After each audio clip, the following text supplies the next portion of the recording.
listeners, hello, welcome back. It's For The Fans show. It's week 3 of the Premier League season, and we are back bringing you our Premier League review show after the weekend's fixtures. I'm joined this week, there's only 3 of us today. I'm joined first of all, though, by Callum Keane. Keno, hello. We're quite early. We're at a Sunday night. We are. Yeah, we're right on it punctual. today. We're right on it. More punctual than we normally are. Indeed, no Monday night fixture, so we thought we'd just, we'd get this in the can. Proudy's also here. Christopher, good evening. Good evening. I'm more prepared than normal. Well, good. That suggests he's prepared normally, folks, which I'm on. No Jack today. I actually have no idea what Jack's doing or where he is. I just know that he can't make it. No, he's at a wedding. Oh, God, there'll be a story next week. Not his wedding, obviously. No, but, obviously not his wedding. Obviously. No, Jack's only ever been a guest and will ever only be a guest. So hopefully Jack will be back next week. With lovely care, Jack, sorry. Right then, before we get kicking things off, of course, we're going to do our predictions towards the end of the show and see how we've been getting on with our own predictions so far. We'll sort of touch on it very briefly. First of all, though, let me say, JM1NNES, decent, 5 stars, all that needs to be said. A simple, easy review on iTunes. Thank you very much for that. We appreciate it. And, ladies and gentlemen, can I get a little drum roll between the 3 of us, please? Oh, the feature has returned. Hey. But I'm not doing it. Proudy, it's over to you. Is this the new season? Am I just in charge of it for the rest of the year? Maybe I should get on the feature one time. Well, we did actually discuss, me and Jack, we do it on a rotation policy. So maybe each week someone else does the feature. Because Ben thinks he knows more about me. The thing is, though, I worry that I'm so bad at the features. I would produce a subpar sort of questions that you guys would find a bit easy. Yeah. I'm not very good. Who was the Leicester City manager when they won the Premier League? Thanks, Kilo. Anyway, Proudy, over to you. You are in charge of this week's feature. Thank you. So this week it is deadline day, so that is what I've based the feature around. I've got a load of questions around the deadline days of the past, and I'm going to be asking it to you two in a penalty shootout format. However, the penalty shootout rules, it is. So we're going to be doing the ABBA sort of methods. The ABBA system. So, he's gone to so much effort in this. I have. Okay. So, I would do a coin toss, but I think... It's easy if I just say Ben's A and Keno's B. It doesn't matter if there's a coin toss because this is literally fairer based on the stats. So it doesn't matter who does it. I'll say Ben's A and Keno's B just to. That doesn't make alphabetical sense. No, it doesn't. But we'll go with it anyway. Well, D and K, isn't it? No, just come on, RBA. So, okay. Well, we'll get straight into it. We'll pick a. You can't say after 4 minutes of waffle. We'll just get straight into it. Anyway, go on, get straight into it.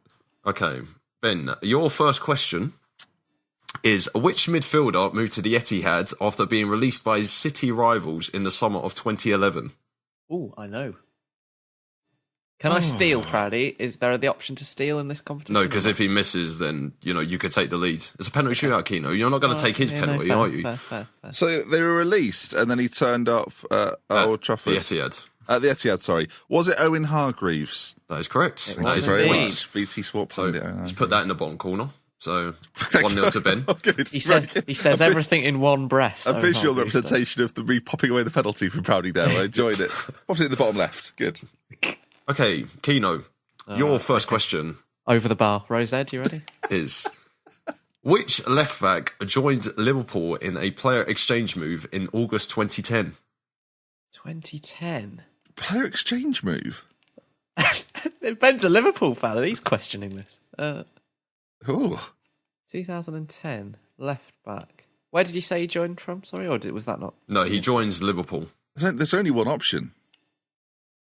I can't remember it being a player exchange. Oh, no, yes, it was. Yes, okay, yep.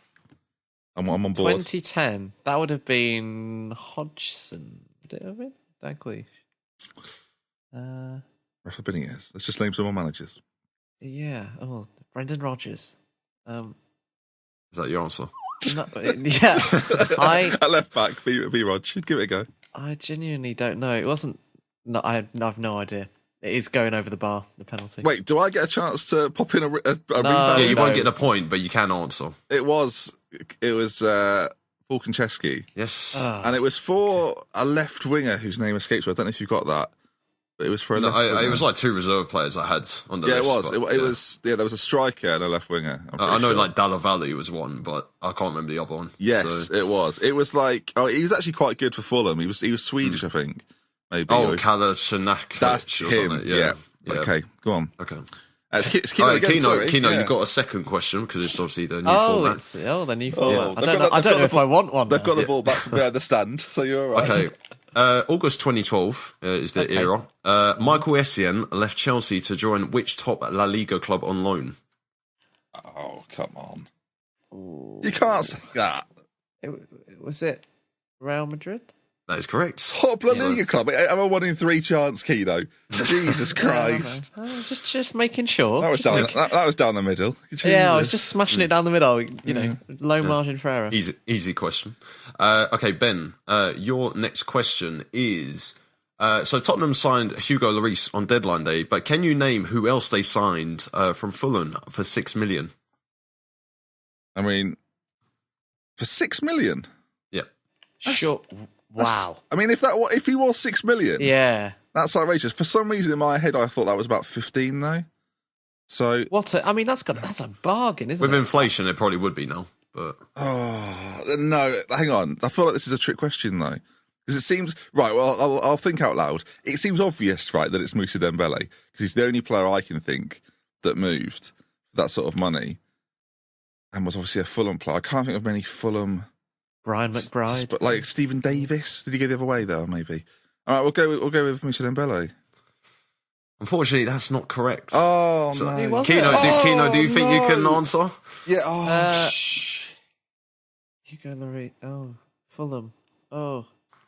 I might No, know. I'm not sure. I would have made it too easy if I said American. So it was actually Clint Dempsey. Oh, Yeah, Clint it Dempsey was moved. indeed. As soon as I said it, of course it wasn't Dembele because it was about 15 million. You're an idiot, Yeah. then. Yeah, when you said, I think I know who it is, I thought, this is probably too easy. And then the moment you said Moussa Dembele, I was thinking, I forgot he was at Fulham. Oh, brilliant. So- Okay, right, let's go Okay, again. you got another one. Oh, is it my go again now? Yeah, it's your go. Yeah. I hate that's these how we- stupid penalties. Go on. So your question, Ben, August 2011 again.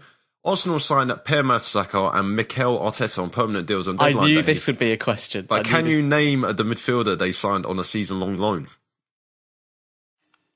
Oh, Okay, can you just... Okay. What, you want me to Who? repeat? Yeah, please repeat the question. Okay. So Arsenal signed Per Mertesacker and Mikel Arteta on permanent deals on deadline day. But can you name the midfielder they signed on a season-long loan? Now, we'll do some more thinking out loud, viewers. Now, listeners, even this, if it's Kim Kallstrom, I'm going to be fuming. But that's what I had in my mind. But I feel like he was January. I feel like it was, well, maybe not January, but I feel like that was. No, it was definitely the start of the season because he signed with like a 3-month injury or something. He broke like his back. The He worst did something bit like is, the worst bit is, horrendous. listeners, right? We're talking about transfer. Well, we're talking about Arsenal obviously coming Arsenal's up. dodgy And transfer. I've written up transfers down to Ozil that Arsenal have made to discuss them in a moment. This was the year before, so I did look at this earlier on. I'm just going to go with King Kallstrom. That's incorrect again. No, hang on. That is surprising. Would you like to know who it is? If Kino doesn't know. No, I'm not sure. No, don't. Hang on. Let's just play. Let's just have a Okay. think. Let's do some working out. Do you want a clue then? Yeah, go on. then, Give us yeah. The club he signed from was Chelsea. a The stunned silence between me and Kino there. It was Chelsea. Yeah, Chelsea. and he played for another Premier League club before he played for Chelsea as well. Oh no, he played for two actually. Sorry, two. Arsenal loaned a player from Chelsea. Yeah, and he played for two Premier League. Everyone's going to be shouting at us, Ben. This is the awful. The abuse we're going to get on Twitter for this. And he was a So you've been- midfielder that joined. What, central midfielder? Centre attacking. Oh, Oh, shit. It's Benayoun. Yeah, Yes, Yossi it is. Benayoun. Yes, Damn it it. is. Oh, He signed from Once you said Chelsea. it. He signed for Chelsea from Liverpool as well. Yeah. And then signed from them from West Ham. that only makes it worse. Right. Okay, Yeah. Kino, this is your chance to take the lead, Flipping which might be a heck. first. Oh, Okay.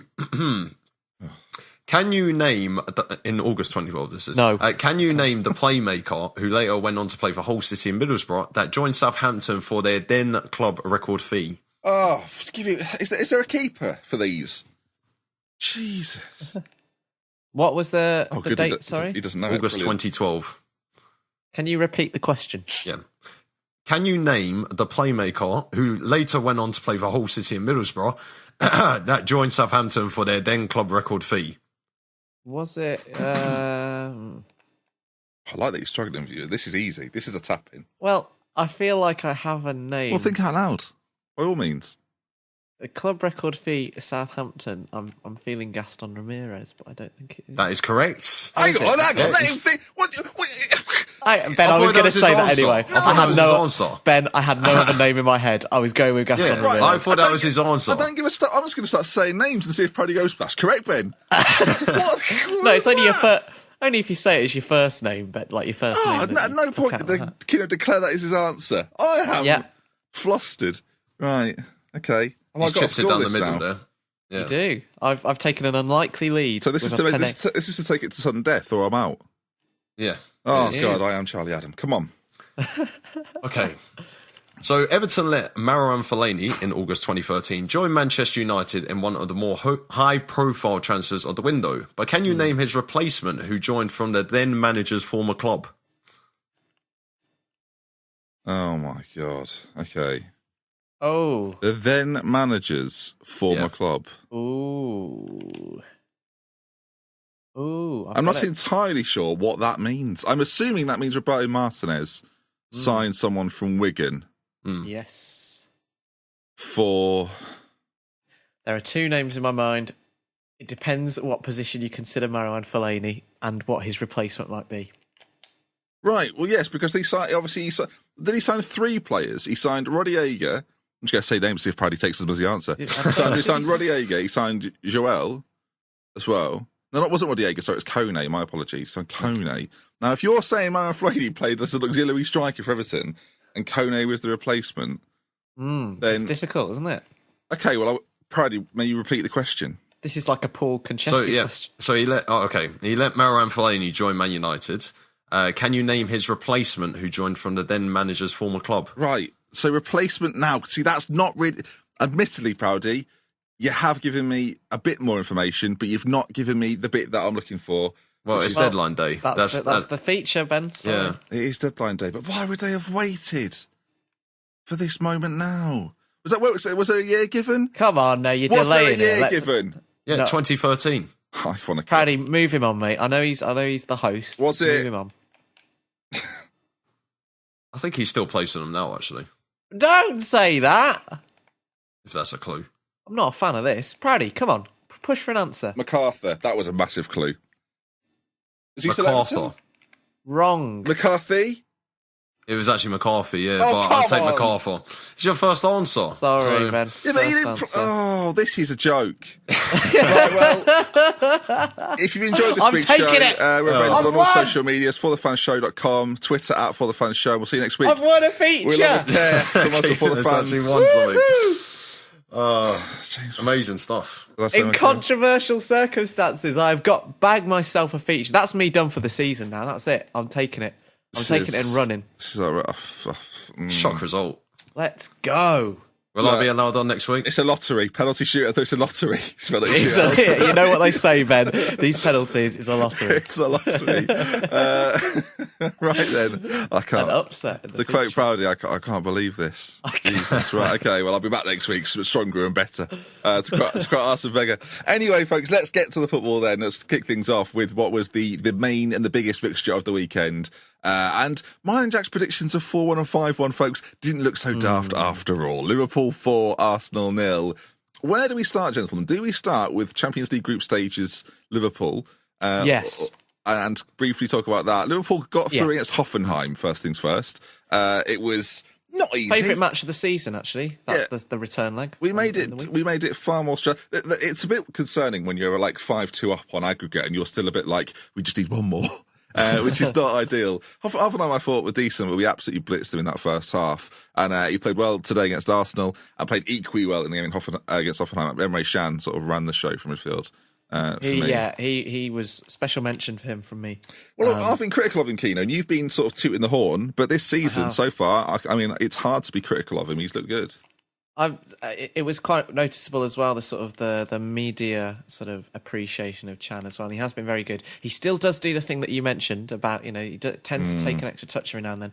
But I feel like in sort of commanding central midfielder terms, he's still pretty inexperienced in that kind of thing. I feel like he will get better at sort of being able to run a midfield. We talk about how players, he's 23, 24 now.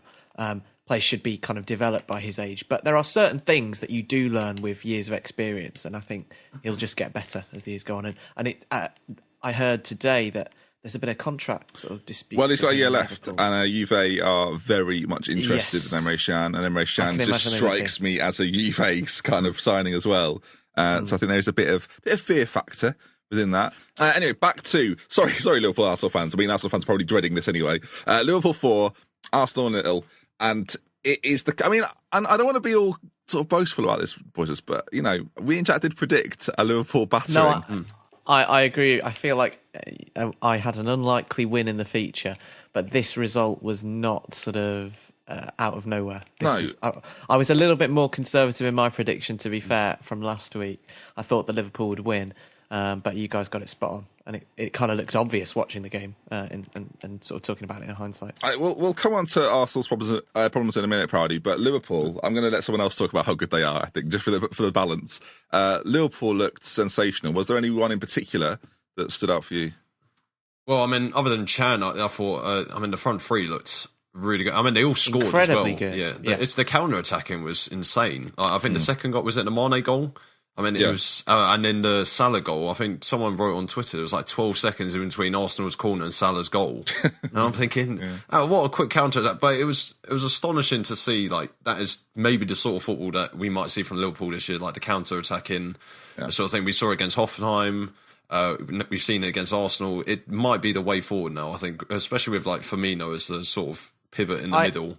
I was saying, Ben and I were discussing Liverpool before the game, actually, and I said we were talking about Coutinho, because obviously that seems to not be happening now, but that saga's obviously ran on and on. I will say now on the podcast, it's on next Thursday.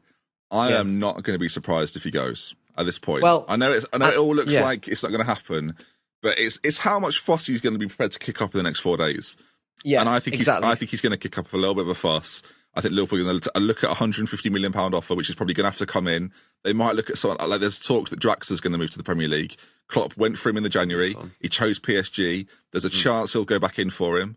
Like, there's lots of things that could happen right now. And I think there's no point in keeping him if he just doesn't want to be here. And if you get 150 and this result today, this result this weekend, it was perfect timing in a way that we were talking about this, because I said to you, I felt like, having watched Liverpool pretty much every game Liverpool have played this year, because they've either been on telly and they had the Hoffenheim game as well, and they've kept that same sort of front six for since the beginning of the season, since the Watford game. And I felt like the balance in that team, obviously the first 11's fantastic, the depth you can question, which I take the point, but the balance in that starting 11 that Klopp has is superb with those front three. And this result actually sort of just showcased that, because Firmino, I think, without Coutinho, I think it does sort of bring it. You said to me, Ben, you felt like Liverpool maybe needed Coutinho to get the best out of Mane and Salah, but I feel like Firmino could take that role from over him, and if he does, it allows Liverpool to play a lot more of that solid midfield three instead of maybe two with Coutinho.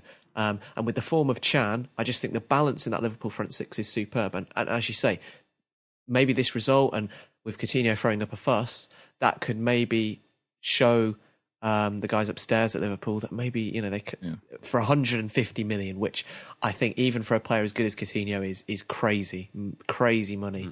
They should probably take up Barcelona on their offer. In my opinion, I've been saying throughout the window that as much as it might not look that good, and I think this result now makes Liverpool fans think, it wouldn't be that bad without him, would it?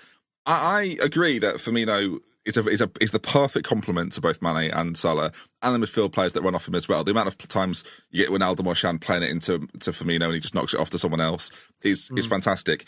It's the games in which we're a bit more dominant, and we are not allowed to play this counter-attacking style because we've got more of the ball. And then if you've got more of the ball, you want players like Coutinho on it to find the little gaps, to find the balls in behind. And we don't necessarily have that like all the time. Like Shan can do it. It's just not as consistent as when Coutinho's there.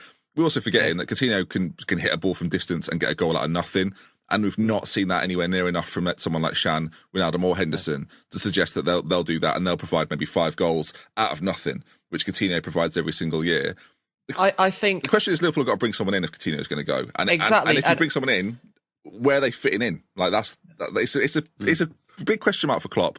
Does he need someone?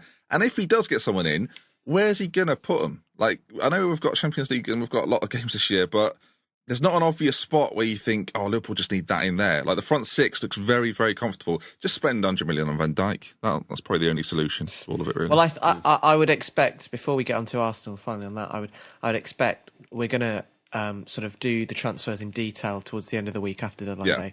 But I would expect if that Coutinho deal happens, that will virtually confirm the Van Dijk deal, because Liverpool can give Southampton whatever they want then. And I feel like that will almost green light that deal. And then maybe if Liverpool are going to look for a replacement for Coutinho in this window, they obviously don't have a lot of time. They'll probably have people in mind already as a contingency, but it doesn't necessarily need to be a player who will be expecting to start every game. You've obviously got Lallana coming back as well.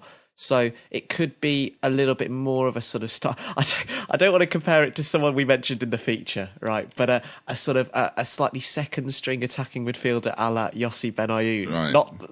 Do you see I'll say now, right? If Liverpool bring in Yossi Benayoun, bring him back, then there'll be a mutiny out of the field. It doesn't matter how much we beat Arsenal by, there will not be happy faces. My point is though that they obviously can't replace like for like a player like Coutinho. Maybe you could do it with Draxler. Draxler's the talk though. Like if Draxler, there's a few clubs apparently interested in Draxler. He's not an identical carbon copy of Coutinho. He's actually not that similar to Coutinho. The way in which he carries the ball, the way in which he tries to take people on is slightly different.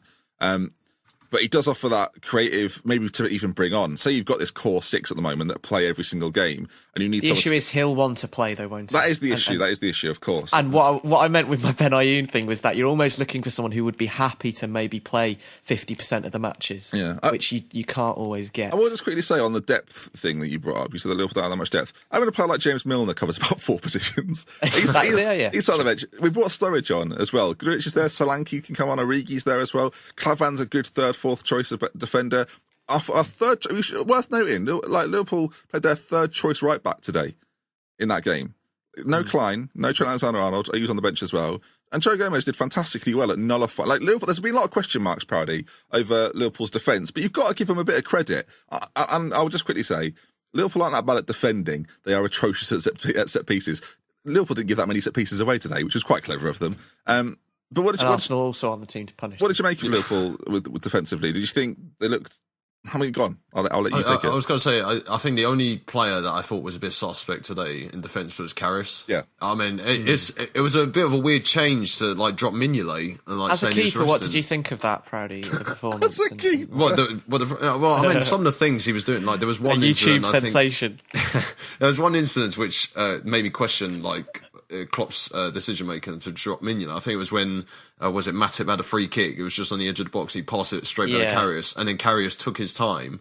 Allowed Welbeck to close him down. I'm thinking, this is a goalkeeper who's clearly not high on confidence, and you've thrown him into a game, like, fair enough, Arsenal didn't really trouble them, but you've thrown him into a game which is still a big game, yeah, exactly, and you've thrown him into it at the deep end, and you're expecting him to put in a good performance. I mean, fair enough, he kept a clean sheet, but I think against a team that maybe could have added, could have had a bit more attacking intent, or maybe a bit more luck in front of goal, it could have been a bit worse for Liverpool, but their defence I thought was really good. Maybe I did question their defensive depth. I was saying like Clavan, is he really a good 4th choice defender? And you were saying, well, he's a good choice to have because you can't have 4 world class players, in defence.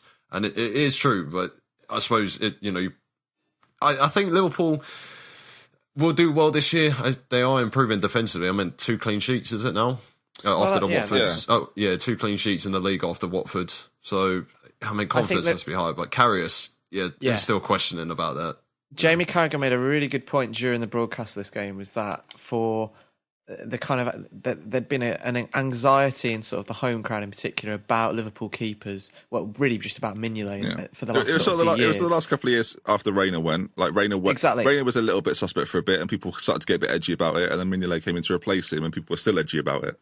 And but for the last sort of 6 to 9 months for last season, that had kind of gone away a bit because Mignolet's form had picked up, and he seemed to have nailed down that place, and it sort of came back today with Karius. So it's an interesting decision by Klopp. I don't know what the thinking was behind it. I'll try and give some insight into what I think it was from a Liverpool fan perspective. Karius hasn't played this year. He's not going to go away to Germany and play for the national team, and I suspect Klopp is in mind thinking, we have a Champions League goalkeeper in someone like Karius, and to throw him in against Arsenal, while admittedly is quite brave, I just wonder if Klopp was confident today and thought, we can probably risk this and we can probably put him in there because I think the boys who go out there will give Arsenal problems. And I guess it's easy to say now, which is supposed to be that he was right, but I think it's with the Champions League in mind. I think we'll see a lot of Karius. He may play every single Champions League game. Klopp's also said that Mignolet will definitely start in 2 weeks against Manchester City, which I think's a strange thing to say so early, but is kind of saying, look, this was just to rest Mignolet, which is a mad thing to say.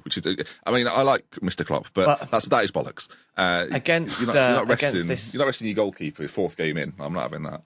Against this Arsenal team, though, as we'll now sort of get on to, yes, he could get away with it. Just quick nod as well. I wanted to say this on the show. I thought Roberto Firmino might be one of the star men this year, like in the league, for what he offers quietly and also bags goals occasionally. I think we might see a good year out of Bobby. But look, as good as it was for Liverpool, let's go on to Arsenal fans. And I feel like despite the fact the game was only a few hours ago as we record, almost everything's been said. But let's hit him one more time, shall we? So it wasn't a good performance, of course. Wenger team selection, Proudy, is for me where it all starts to go wrong, and that's not good an hour before kickoff. No, I think, a lot of people focus on the Lacazette being dropped and Welbeck being played up front. I was focusing more on the fact that I don't know if he watched Liverpool midweek, but they absolutely destroyed Hoffenheim and were playing 3 at the back. No, they absolutely destroyed Hoffenheim and were playing 3 at the back. They changed to 4, they were a bit more solid. So what does Wenger do? He plays 3 at the back against them, they get absolutely destroyed. Yeah. I just think, and they looked more solid when Coquelin came on, they started playing 4 at the back. I mean, they did. Bear in mind the 2 goals, but still scored. It's just complete. But I don't know what Wenger does. I don't know if it's that thing that people say is like he's picked his team out of a hat again. Hashtag, like, what does Wenger do? I feel like he just gathers all the players in the room and just like gets a hat out and says, "Oh, Danny, you're up front this week. Like I said, you're on the bench." I'm thinking, what? You have a striker you spent 55 million on, and you're dropping him to the bench in an important game like this. It was interesting because last season, the same fixture last year at Anfield was also one of the weirdest sort of team selections from Arsenal that I can remember, where Wenger decided to drop Alexis Sanchez. Yeah, trading ground bus stop, wasn't there? In a mirror sort of image of what happened today with Lacazette. And the way that his team played that day was also one of the strangest things I've ever seen from Arsenal, where they put Giroud up front and went full sort of long ball. I think the players who had the most passes to Giroud in that game was Cech, the goalkeeper, and then the centre-halves in Koscielny. I can't remember who was playing that day. It might have been Gabriel. But that was also one of the strangest things I've seen from Wenger. And so he seems to like doing that at Anfield more so than anywhere else. I couldn't understand. I agree with you, Proudy, actually. The decision to play the back 3 where they have defensive injuries. Koscielny's just come back and they've not looked... they won the game against Leicester, but didn't look comfortable and chipped 3 goals. And then obviously they've had a lot of injuries, playing Monreal there with Holding as well. The decision to play that back 3 looks crazy in hindsight as well, and the way that the game went. Yeah, it's puzzling. It is puzzling. I think Arsenal fans must have seen it and gone, right then, because Arsenal have made 2 big summer transfers this summer, and getting in Lacazette and Kolasinac. Now, for those that might have forgotten, Kolasinac was in the team of the year in the Bundesliga last year, playing at left back in quite an attacking sort of wing back role for Schalke, and just doesn't start against Liverpool. Plays Bellerin, who's normally a right back, at a left wing back, and plays Oxlade-Chamberlain, who, for as good as a player Oxlade-Chamberlain is, it's like playing Sterling there. It's very similar to that when Rodgers did it with Sterling. why are you playing Alex Oxlade-Chamberlain as a right wing-back? Because he's quite quick and he can cross the ball. But he's not very good at defending, and frankly, his crossing's not that good either, from what I can tell.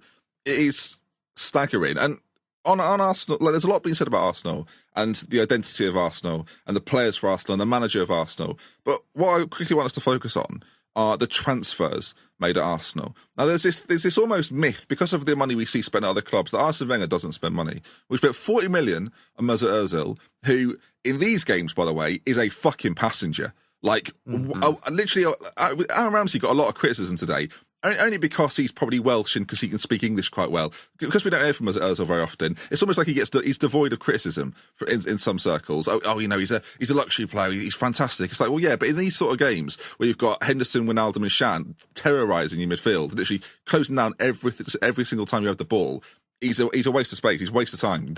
Don't play him in these games. We've seen it week in, week out against these big clubs. Look at Arsenal's results and look at their form against these top 6 clubs. Mesut Ozil plays every single time and produces little to nothing, and Arsenal never win games against the top 6. Like, it's not a fluke result, this. This happens all the time on both sides. Liverpool are very good against the top 6. Arsenal are dreadful against them. Debuchy, 13 million. Injured at the moment, is he? Or is he just... He doesn't play for them anyway, even if he's fit. 30 million. Doesn't play. Yeah. Gabriel, 30 million, being sold. Just left the club. Welbeck, 18 million. I mean, he played today, but arguably shouldn't have done because he's just brought in Lacazette. Like, it almost seemed obvious. Callum Chambers, 18 million. Spent last year on at Middlesbrough. This was a few years ago. This isn't like this happened last year and he's got a little bit of time. Like, he's been brought in to play. El Neni was one of Wenger's signings to strengthen that midfield. 12 million, seen nothing of him. Kolasinac, brought him in on the bench today for Arsenal. Sanchez, 38 million, you'd probably say decent transfer. Lacazette, 50 million. It's not like they've brought some sort of backup striker from the French leagues to play sort of second fiddle to Giroud or something. They've brought a striker for 50 million to try and surely solve these sorts of problems, right? And with what made sort of him leaving him, I can kind of understand the decision to play Welbeck against Liverpool, because if you're trying to counter Liverpool's press a little bit, you want someone who has high energy and who will at least sort of give the back four of Liverpool something to think about. Could you not get that out of Sanchez and then just put you could get that out of both of them. You could play you could play him either side with Sanchez, but obviously then, of course, Ozil is the man who has to play, and that's, I think, where the issue is. I cannot understand why, and considering Lacazette's performances in the recent games haven't been poor, it's not like he's totally not adjusted. I know he had the goal disallowed against Stoke. It was a great finish. He obviously scored against Leicester and did really well in that game. So it's not like his form's been poor and he hasn't settled. He's looked like pretty much ready to play. So, the decision to leave him out is baffling. I haven't seen much of Wenger's post-match interviews regarding this. I presume a lot of people have asked him about it. He looked very dour. Just quickly, by the way, my list is not quite finished, listeners. I know you're enjoying it. Mustafi, for 36 million last year, is now rumoured to be going out on loan to Inter Milan. Now, if there's one area where Arsenal look inept, frankly, Koscielny's all right. Rob Holding was cost 3 million for Bolton and looks at the moment a little bit like he cost 3 million from Bolton and has been thrown in. Monreal is playing at centre-back for them, who's an average left-back in my book. This is the one for me that is like, this final one, I don't know why he was brought in, because he's just the same as every other Arsenal midfielder we've seen for the last 10 years, is Granit Xhaka, who's supposed to come in as this hard man from the Bundesliga, who's got a reputation for being sent off. Like, I'm starting to wonder, I might have to look at a montage of it. What was he getting sent off for? Because for someone that's supposed to be, as I say, this a bit of a hard man, comes in, strengthens that midfield, £40 million on Granit Xhaka, and he looks like first of all, not a £40 million player, and this is the sort of game that surely they've bought him for. What I will say just quickly is that Arsene Wenger gets a lot of criticism for the philosophy that he's built at Arsenal and the fact he's stuck in his ways.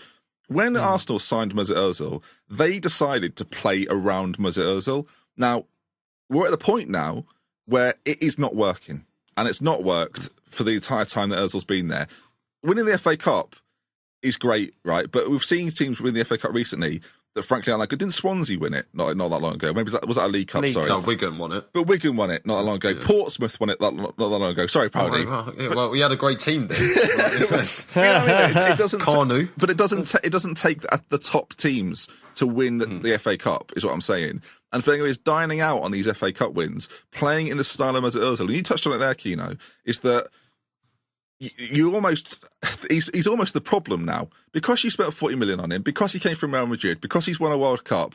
The idea that he's the mainstay of this side and everything has to revolve around him is now hurting Arsenal. And the idea that he's going to sit and float and do whatever he wants and create and Arsenal are going to win games because of it is no longer a factor. He almost epitomises in a league where he is Arsenal now. Mesut Ozil is Arsenal. Yeah, in a league where the most successful teams are playing high intensity, high energy, pressing football, counter-attacking football. Ozil, as much as I love him as a player, I don't think he's right for the team. And he does epitomise the Arsenal approach, which is, at least under Wenger, and case in point in this match, the kind of polar opposite of the way that successful teams are playing in the league right now. Yeah. Arsenal don't press high. They are good with the ball at times, but they don't get in other teams' faces. They play pretty. They don't tend to play a high line at the back, which allows space to play in front of them. And as I say, Ozil is almost the living embodiment of Arsenal's failings and Wenger's tactical failings. And while all eyes will be on Wenger after this defeat because it's another wave of negativity so soon after the beginning of the season, a lot of the players do need to take responsibility as well, because there were some performances today and there were kind of individual moments that were highlighted sort of as the goals were going on. I think Aaron Ramsey for Mane's goal. Yeah. The lack of effort he showed in trying to get back there as a holding midfielder, along with Granit Xhaka. Bellerin's mistake that he made in Salah's goal, where he was dilly-dallying on the halfway line and then let him in. There were a lot of individual failings which Wenger can't legislate for, really. So it's as much, I think, the players' issue as it is Wenger, but all in all, it's chronic sort of failings. It's been going on for ages. There's an apathy that runs through Arsenal Football Club that is now that becomes more evident year on year on year. That everyone's just kind of going, yeah, I'm earning loads of money. Wenger's on 8 million a year. It's comfortable for everyone. Terry Henry literally said there's a comfort, like he says, that's the word he uses, that there's a comfort Arsenal, that everything's fine. You know, everything's going to be fine. Doesn't matter what happens on the pitch, really. We're always going to be a top 6 club, or top 5 club, top 4 club. If Wenger got a £2 million increase on his deal for 2 more years, but that's the word for me. Like Terry Henry uses comfort. I guess it's in the same level, really. There's just an apathy sweeping through Arsenal's team, and eventually the fans are going to just there's a point where Arsenal fans are still angry enough to want change, but there's almost that even that's turning slowly. Arsenal fans, those fans are being charged as well the highest amount of money. It's $1,000 a year for a season ticket, Arsenal. Yeah. And slowly they're getting a bit like, why are we now paying this? And that's when it turns very sour and very there's going to be they already probably feel disappointed, right? But there's going to slowly be a bitterness towards what are we being conned here? Like year in, year out, are we being told that we play the nicest football and we're the best team? I mean, clearly, and this is it for me, the players are not good enough. And that's why I went through the list of transfers that Wenger's brought in. They're just shit. And I know it might be harsh to hear, and you might think, well, you've had shit players at Liverpool. Irrelevant. Like, a lot of the Arsenal players, pure and simply, are not good enough. So I ask Christopher Proudy, what can he do to fix it? Leave. I mean, I think it might be that. I said as much on the show last week. You did. That's the change that needs to be made. To be fair, I mean, looking at the team, I know you said there's shit. I think it's just a mental sort of, because most of the players in that team aren't winners, are they? No. Like, I mean, Ozil aside. I'm trying to think. Sanchez, of course. Sanchez as well, but that's it. Like, how many of those players in that team have won trophies? Like, Petr Cech as well. Sorry, but that's it. Like, I mean, you look at their defense, and most of that defense haven't won trophies. So how can you get a sort of title winning, or even cup winning, FA Cup winners? But how can you get that sort of mentality in the team if none of them have ever experienced it? Not only that, Paddy, but Arsene Wenger is no longer a winner. Yeah, that too. Like, he can't. It's sort of. I mean, you look at all the managers in the top 6, and all of them are winners except Wenger. So you can't obviously instill that sort of philosophy. I mean, I'm trying to think like who's a good like Roberto Martinez when he went to Everton. I remember the first press conference he said he was going to get him into the Champions League. But I was like, Martinez, the only teams you managed is Swansea and Wigan. How can you expect to get into the Champions League if you've never sort of experienced it or haven't got the players who've experienced it? Yeah, and it's sort of the same thing with Arsenal. Pochettino's arguably the outlier that he still feels like got something to prove. You know, Pochettino's still trying to make his mark on the game, and he's got a young, like, exciting team that is helping him do that. Whereas, I'd say there's just such an apathy, there's a lack of interest, there's a disengagement across the whole club.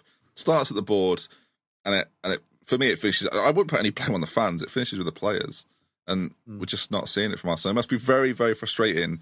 And they've got as we record, 4 days to fix it. Players have got. For me, the fix is almost players leaving, which is madness. But like losing a Sanchez, losing an Ozil, all of a sudden giving players the responsibility of, look, you're the main man now. You've got to carry us through this. It's going to be fascinating. It presents a kind of a not very nice situation for Arsenal fans, because maybe an Ozil and a Sanchez leaving and an Arsenal season really unravelling without the sort of comfort of an FA Cup win may be what it takes to get the change at the top. As you said, you created Gary Neville. He wants them at this point. Like, we're saying they're not winners. Like, he wants a bunch of losers. And who would want to join Arsenal as well? I mean, you're not going to... I think the draw of right? There's still players that are willing to go there, but they're not going to be good enough. But the right sort of players right now that Arsenal need. Xhaka's the one for me. It's just that is baffling, the Granit Xhaka transfer, the way that's all sort of happened. Thomas Tuchel's available. Well, that's the thing, isn't it? That is the thing. Anyway, we're going to take a quick short break, the same thing. And we'll be back after this to talk about the other games in the Premier League, although I'm sure you can appreciate Arsenal this week was the talking point. Hello folks, hopefully you are enjoying the podcast. Of course, we are available on iTunes. If you watch this on YouTube, the podcast go up on iTunes first. Make sure you subscribe, make sure you leave a rating. There's a chance it'll be read out at the end of the show. And don't go anywhere. Listeners, welcome back. Now, let's talk about the sack race, Kino. The sack race. We're 3 games in. And so far, we've got a few teams that are not having... Some movers and shakers in the sack race. Crystal Palace and West Ham are the teams we'll focus on to begin with. Eddie Howe's got a bit of a bye for now. No points to Bournemouth, but we'll leave him be. Oh, that's harsh. For now, we'll leave Eddie Howe alone. But Frank de Boer and Slavan Bilic are racing in sacks to decide... A race to the bottom. He'll be the first to go. We'll start with Palace then, who have just lost 2-0 at home to Swansea. Christopher Proud... Swansea have just sold Gylfi Sigurdsson. I imagine they're... Your local team, Palace. I imagine... Oh, yeah, Palace. Are Palace your local team? Are you closest to the... Yeah. Oh, so how is it? Well, what's the feeling like around there? Well, my mate said he's never going to see him again. So I was like... I don't know what it is. I don't know if it's the players they've signed or, the sort of formation they're playing or the sort of system. But it seems like a complete different... I mean, these players have played under Sam Allardyce last year, which was a quite a structured, sort of rigid system. I think it was like Benteke was always the forefront of it, and then you had players playing off him. And then now they've moved to this sort of like 3 at the back system where they're like possession is key. And obviously Allardyce doesn't like see possession as a big thing. And then if you try and address these players... I mean, the players they've brought in as well, they're not brilliant, are they? And they're playing the same players as they did last year. I have been in this situation with my club. Oh, with Lambert, yeah. I know with Lambert. Where, well, not so much Lambert, but also when we brought in Remy Gard, where you're trying... There'll be fans listening going, oh, yeah, who? That happened. Oh, yeah, we did. Yeah, that did happen. I wouldn't say so much Lambert, although he did sort of follow McLeish, but I've been in this situation where you have a team who are trying to sort of at least change their kind of identity, the way they're playing, and in that area of the Premier League, in the lower half of the Premier League. And it is incredibly difficult to do while still like maintaining your consistency in terms of your results. Palace have taken a gamble with appointing De Boer, as we've said in the previous shows, and many people have said. I absolutely didn't tip De Boer for England, by the way. I don't want anyone to remember that. That was a thing that happened a while ago. Yeah, that was after he'd just come off 4 titles at Ajax, and but the way that you can sort of make this change, they may go down if they want to stick with De Boer. Like it might be long term the right thing to do, But in the kind of short-term world of the Premier League, the way that he's trying to change the style of football of the team, who have been so used to, and this is for 3 or 4, 5 years now, not just from Pardew, but Pulis they had as well for a while, playing the same kind of football. Warnock, of course, Allardyce. The core players of that team, players like Joel Ward and the ones who have been there for a while, even Sahari's been in, he went and then came back. They're used to a certain style of management, and De Boer is trying something new, and that could take 6 months to get right. And by that point, by Christmas, which is why I kind of predicted maybe Palace, if De Boer goes, maybe it could all go wrong and he could be out by the end of October. But if in 6 months it doesn't look like some stuff is beginning to come together, that's when I think they might pull the trigger. Well, it's interesting. It's interesting with that. There's clearly in the Palace boardroom been a discussion of shall we change our philosophy to eventually because I think it's quite interesting because it's an interesting kind of project. We'd all agree that Sam Allardyce, Tony Pulis, Neil Warnock, they're all limited to a point. Like they've all got their strengths, but there's only so far that sort of manager, in theory, will take you. You very rarely do you see a manager in that way or in that style go on to be a great manager. Like I can't think of any examples, if any. Right, so Frank de Boer is obviously he's the sexy choice, isn't he? You bring Frank de Boer in because he's got this in more ways than one. He's got this. He's got a rugged look about him. He's got this. He loves a tight white shirt. He's got this reputation. He's Ajax through and through and whatnot. He's been doing very well with them. That he comes in, he can bring that European style, that almost Johan Cruyff style to Crystal Palace, and they've clearly forget about the Inter Milan bit. Forget that and the potential England appointment.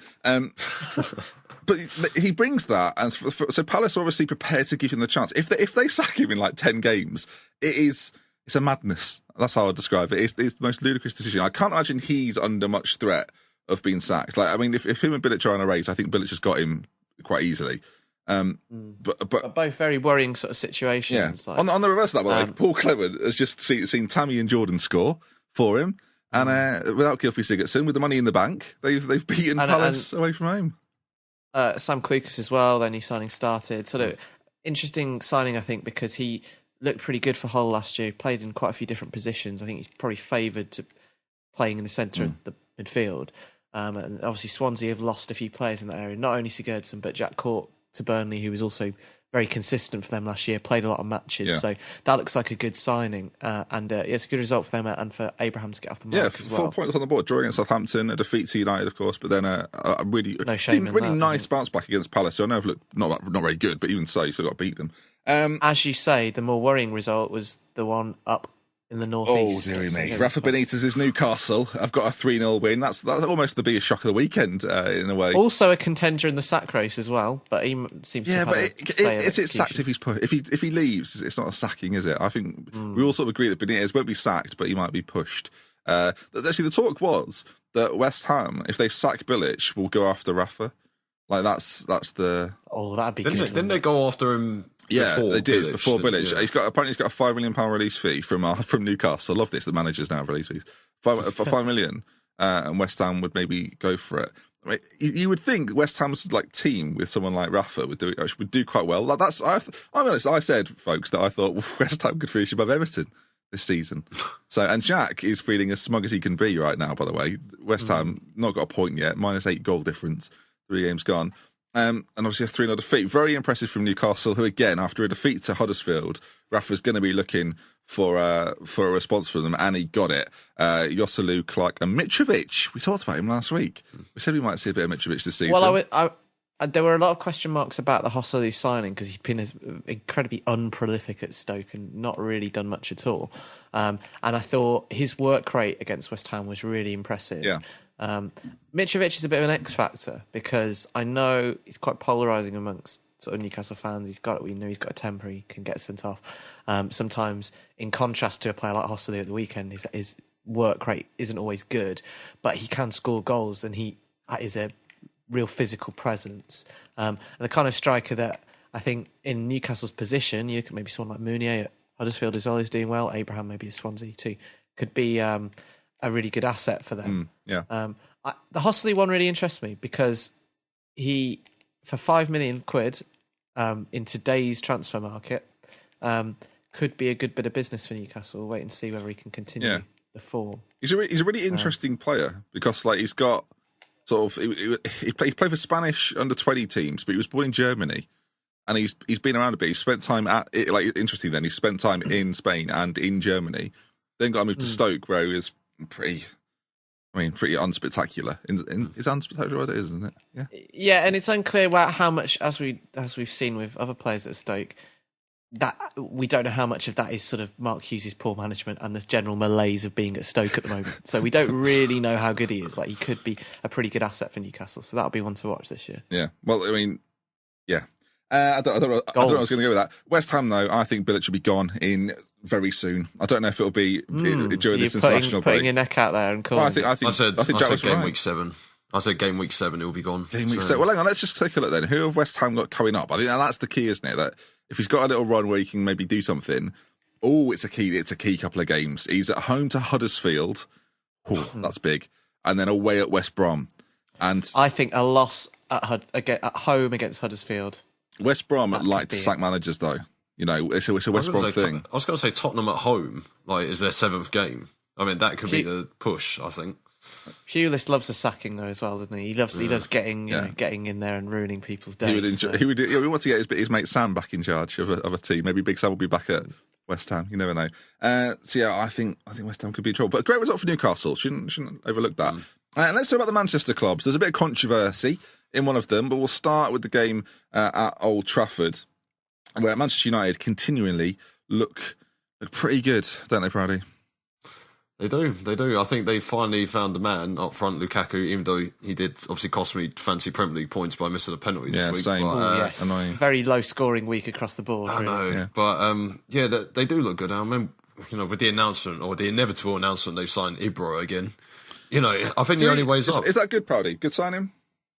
Well, I don't know. That's the thing. It's just like where. Well, Proudy, we talked about this. I want you to try and know because I've asked you the bloody question.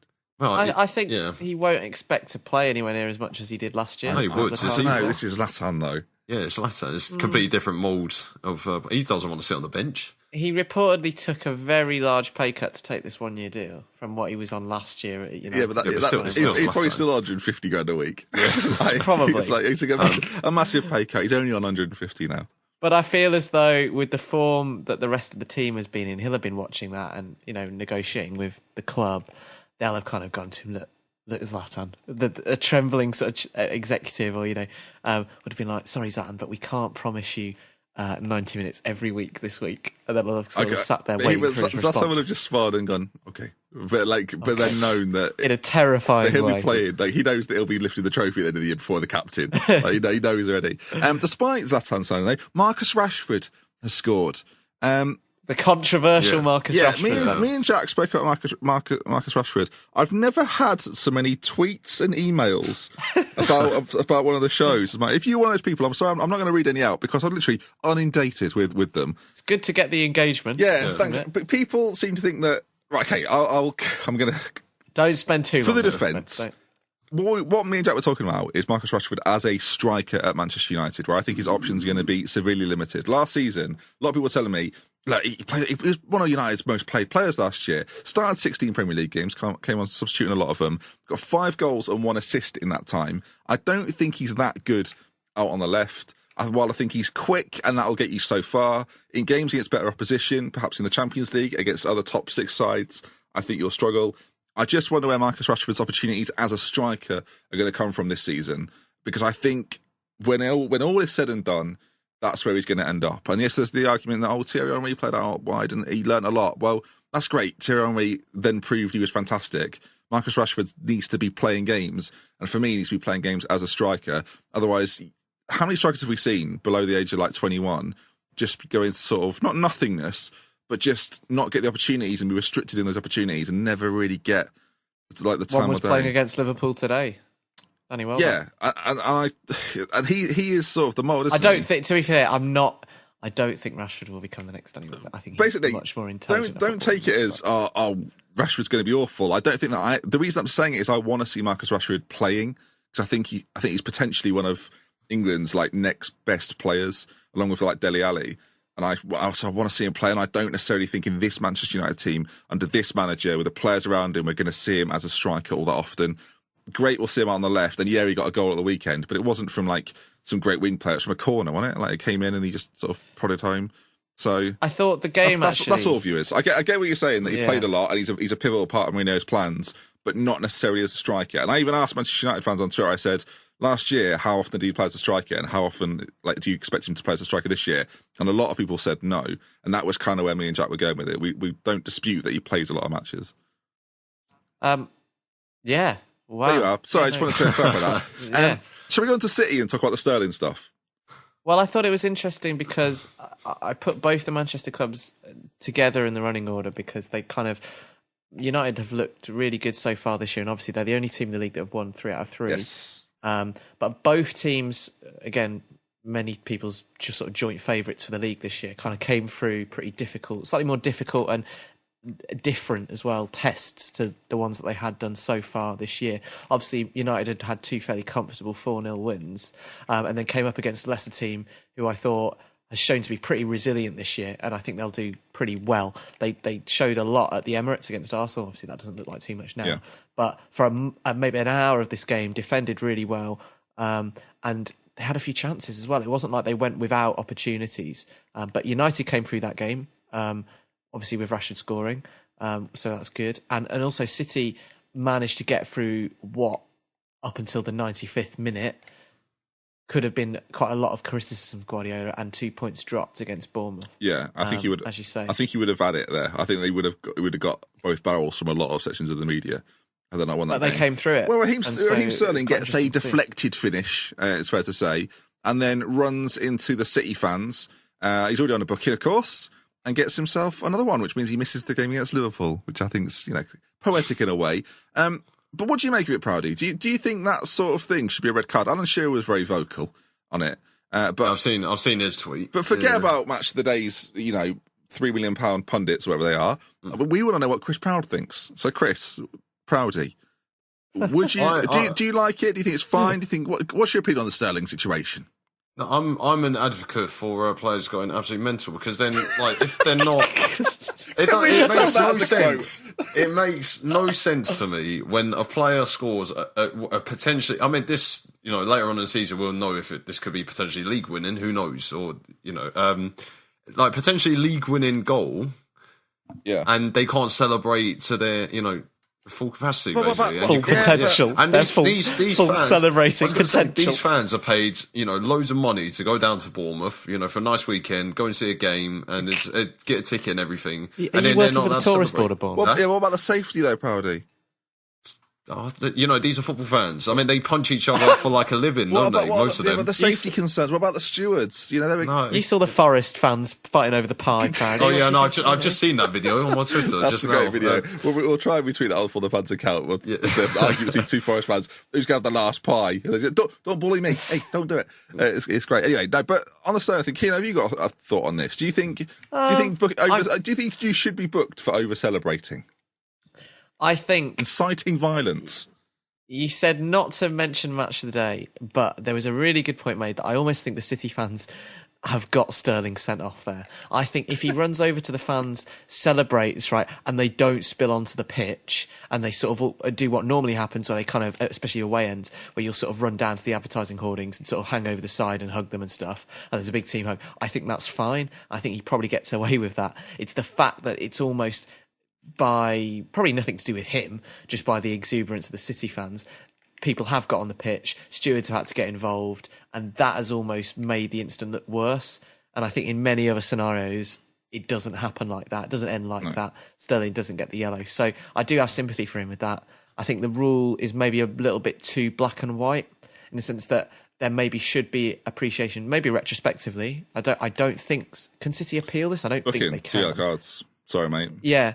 So I think maybe there should be a way that you could look at it retrospectively, sort of point out what happens there with the City fans, and maybe say, we should possibly rescind that. I do think it was harsh. What else? As a trained event steward, boys, very rarely do I get to use that phrase anywhere in life, frankly. So please, finally, I've been waiting for an incident like this to come up for a few years. The argument I was getting was, but you're not thinking about the safety of it. Stewards were getting sort of just like stood on and pushed by the players and whatnot. the three things to take into account, right? Sterling is not attacking the Bournemouth fans. They're his own fans. Like, it's not like he's creating an angry situation. He scored a 96-minute winner for his team after, as Parody says, they've travelled down for 6 hours. That, as much as you might say, that should be in consideration. Absolutely, that should be in consideration. So you can understand the magnitude of the event. If you are an event steward, now I'll say I'm going to call them out, right? The stewards at Bournemouth were shit, because what you should do in that scenario isn't put. You're not like a police officer. You're not a lifesaver. You paid £8.50 an hour to stand outside a gate, right? So don't be jumping in front and getting involved and going, oh no, stop this! Like they're all trying to stop them. It's their big moment, so don't let them interact. Why? Why wouldn't you let them interact? The fans want to interact with the players. The players want to interact with the fans. It's a moment for the club to enjoy, right? So what you do is you let them interact, and then if it starts to spill over a little bit and it gets all a little bit out of hand, at that point you intervene. You don't try and prevent what is a glorious moment. And the moment really is not the point. Like, the action of fans running on the pitch, right, it's not going to hurt anyone. There's not going to be any damage there. They're celebrating together. If the Bournemouth fans are livid about it, then the Bournemouth fans are then at fault. If they start charging on the pitch and fighting, then they're the ones at fault, not the City fans for enjoying the moment. And as a steward, you should know that you need to be proactive in that situation, not reactive to the Raheem Sterling's coming, I better rugby tackle him. Like, no. They'll because I don't know. I'm sure a lot of people do want to do that. I don't know if these stewards have seen football before. What happens is they score a late-minute goal, they run into the fans, and then they go and do the kick-off again. They don't spend the next 10 minutes just in the. Sterling doesn't try and take a seat. You know what I mean? Like, they all go back. The fans go back into their little area, and everyone calms down again, because that's what happens. If you they arrested a guy on the floor. Like for trying to celebrate and being like, and Aguero was livid about it, and Aguero was right. Like, what are you doing? Like, well, I thought it was more like he was trying to give the policeman his hat back or something, and then he got shoved by the stewards. Did you not see the stewards shoved him? He was trying to give the hat back, and then Aguero was kind of saying, like, "Come on, you're being a bit heavy-handed," because they were, frankly, they were being a bit heavy-handed. It wasn't a situation where violence was being incited. It was a happy, glorious moment. And I will say, though, no fault should be put. Mike Dean is a cock at the best of times, right? But no fault should be put on him for yellow carding Sterling, because as Kino said at the start, it's in the bloody rules. Like, you, I think the issue, you can't do is it. not with. Like, it's not Mike Dean's fault, but it's just such a stupid rule that it's. That's like, the issue. It's not so much. There's no common sense with that rule at all. Like, there's no interpretation. With like fouls and stuff and handballs, right, there can be interpretation. If a player goes into the crowd and celebrates, there's an automatic booking. It's a stupid rule, Proudy. Right? I'm not a charge of FIFA. Oh, no. Well, I've played clubs with you, I know that. Proudy, you probably could become... Imagine that. Well, no, I was going to say, they don't... President. Oh, yeah, no. but they don't hire You're anyone about who plays just as football. qualified. I was going to say, they don't never hire anyone who's actually played football, so... I mean, you've not played at a level. That's all right. Yeah, I know, but I understand the game. I was going to say, talking about stewards quickly, I remember what... where is this going? No, I was going to say stewards, what Ben was saying. When I went to the Notts County Portsmouth game last season when we got promoted, and when we spilled onto the pitch... there were a few stewards who were trying to trip people up, and I was like thinking, like the police were there, and then they were told that, oh yeah, we were going to go onto the pitch and it was fine. And then I see all these stewards tripping people up, and I was thinking, some stewards, I think, take it too far. And what Ben said, like one of them was heavy-handed. They're taking it too seriously. Yeah. Like you should know, as an event steward, you're not there as like a bodyguard. You're not armed. Like you're wearing a Day-Glow jacket. One of these, like you look like you should be on the side of a motorway. You look threatening. And as I say, I took that course, completed the course with 97% corrections or whatever it was, or marks. I did very well. I was top of the class. Right, I'm gonna big myself up. Best thing was my dad equally took that class and did worse than me, so it was great. Anyway. Just very quickly, round the grounds, then we're going to wrap things up. There's obviously an international break coming up, folks. We're not going to talk about the fact there's an international break. We'll talk about it after the games have happened. There's not that much to talk about. Few surprise inclusions. Worth noting, though, Trent Alexander-Arnold. Wayne Rooney's retired. We'll talk about that sort of on our after show. But yeah, okay. Glenn Murray didn't make it in. Neither did Charlie Austin. Neither did Alexander-Arnold make it? Alexander-Arnold didn't make it in either. And someone made the point that Glenn Murray's Scottish. I don't know if that's gone over everyone's head there. Oh, please, is he? Paddy, Proudy, why did you bring that up? Is he really? Well, no, it says he's English, but someone said he was fine. Scottish. I was like, unless he was trolling. Phew. Probably was trolling. Yeah, he must have been trolling. Oh, thank God for that. I feel was like he if he born? was Scottish, he definitely would have played for Scotland. Oh, he was born in Cumbria, yeah, so maybe. he's born in England. Anyway, That's not Scotland. literally not Scotland. That's close. It's close. That doesn't count either. So yeah, we're not going to talk about the international break. We'll focus on that next week after those have happened. In terms of our predictions, folks, we're all looking a bit sheepish. It's a bit early, isn't it, to be talking about, I guess. In terms of the predictor stuff, I'm doing awful. I mean, I don't know how else I can put it. Hopefully you'll get involved in it. If you haven't already checked out the predictor stuff, of course do that. There's a link. It's the top pinned tweet on our Twitter. It's also in the description of the YouTube video. So if you're watching on iTunes, Twitter, if you're on YouTube, just scroll down a little bit. It's there. Of course, get your predictions for next week. There are prizes to be won. And of course, as we go into a new month, there is a new rollover of prizes. It's still free to sign up, still free to play. You've got a few weeks to think about what's going to happen. And if you win as well, September, this is why I'm bringing it up, right? If you win September, signed Cristiano Ronaldo signed shirt. So, so it's well worth winning, Proudy. Have you already got one of those? I would imagine sort of thing you would have. No, he's not sent it over yet. Not sent it over yet. Still Yes. waiting. Oh, okay. Yeah, still waiting. You better give him a ring. Proudy's a bit of a shirt collector. Yeah, I am. If you were a fan of the teams that we've not yet talked about, then you're going to be disappointed because we're probably not going to talk about you too much. Huddersfield and Southampton, 0-0. Not that much to cover, not that many talking points. Watford, Brighton. I mean, good point for Brighton. Get off the mark, but a 0-0. And then Should have probably won. the Spurs voodoo continues. The problem is, folks, frankly, we're recording on a Sunday night. These games weren't on the telly. And there's that. West Bromwich Albion, I'll get that out eventually. West Bromwich Albion 1, Stoke City 1, hashtag WBA was mixed. Keno, did you see any hashtag WBAs? I kind of actually the friend who began this hashtag. Is he aware WBA that journey, is he aware how seriously we're taking it? No, now? he's not, and I quite like that actually. That he's blissfully unaware. My friend who started the hashtag WBA obsession actually joined in on the conversation today, and that made me excellent. laugh. Highlight of today was West Brom's catering offering of chicken balti pie, mash, spiced peas, and gravy. Marvellous halftime gob. Hashtag WBA. Lots of Gareth Barry love in hashtag WBA. Yeah, but at the time of signing, and I cannot. is that cannot yeah. disagree is with that. that. Hurting you a little Love bit Gareth though? Is Barry. that hurting the fact he's at West Brom or?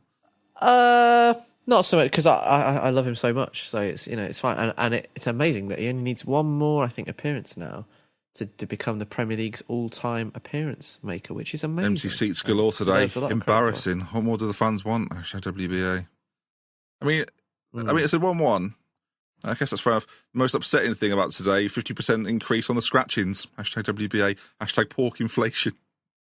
There's some good Frank Skinner pictures as well. Famous Albion fan on the hashtag WBA pin board. Really, as we said last week, we've got to wait for it all to start to go wrong before hashtag WBA really heats up. So we'll keep monitoring it this year. See what happens with it. Obvious today after 20 minutes that our formation was wrong. Disappointed with Pulis. Hashtag WBA. It's a 1-1. You'd think it was like a demolition job. Sod the performances for now. Most hashtag WBA fans would have taken 7 points from the first 3 matches. Vital we get points from these games. So there you are. And in fairness to West Brom, I mean, we're somewhat mocking them. I think it's probably fair to say with the hashtag WBA. West Brom, you've had a fantastic start to the season. 7 points, level with Liverpool, Huddersfield and City. Above Chelsea, Spurs, Arsenal. So can't be happy. So only 33 to go. And speaking of Spurs, by the way, the Wembley voodoo continues, folks. How long will it last? Right then, I think that might bring us to the end of the show, folks. If that's all right with everyone else. What have you got? We've gone very thorough on a few topics, which I kind of feel like was a good awesome. thing just before the international break. Yeah, we got a few. I should say actually before we go, we got a few questions on the old Twitter. I'm going to give that. Do you know what? You fire them into us. I'm just going to fire them at Chris Proud. Who celebrates goals better, Proudy? Jurgen Klopp or Antonio Conte? Ryan Richardson. Conte loves the fist pump, doesn't he? He loves the. Oh yeah. No, I'm more of a Klopp fan. Yeah. So Klopp has the variety, I think. So my favourite, actually, yeah, Klopp's responsible for my favourite celebration of the season against Hoffenheim, where he sort of shouted, "That is football!"